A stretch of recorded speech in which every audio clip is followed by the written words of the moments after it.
I was using a tree stand for hunting hogs near the Sabine River.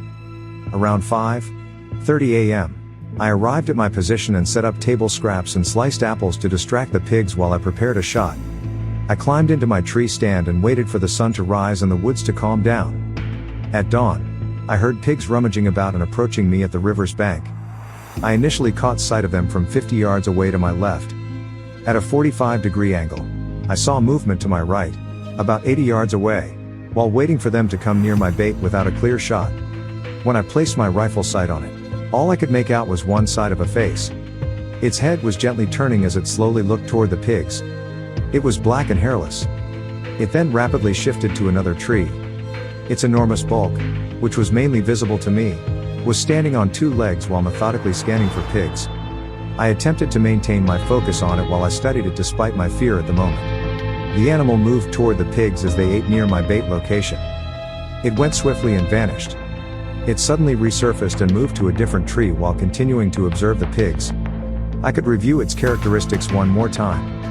I attempted to keep my scope on it despite my fear at the moment. It quickly jumped from tree to tree, landing on 2 feet at the foot of the next tree and observing the pigs while hiding behind a tree and moving slowly. For many minutes, this went on until they were around 30 yards apart and, at 40 yards, virtually squarely in front of me, the animal sank on all fours and leapt. It needed 2 jumps to get to the pigs, and on the second leap, it screeched, briefly frightening the hogs.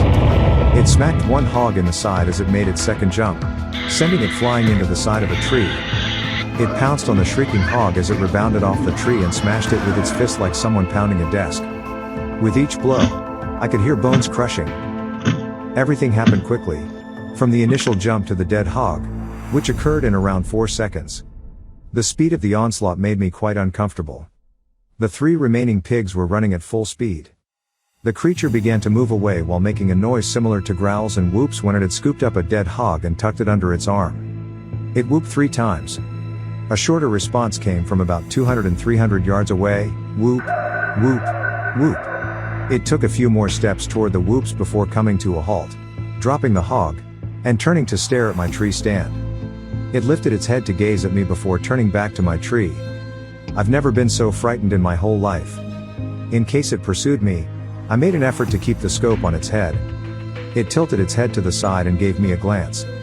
It seemed to be examining me with a thoughtful look on its face. Its mouth was open, exposing its teeth, and it made a faint growl. After turning around to pick up the hog, it continued on its way without stopping as if I wasn't there.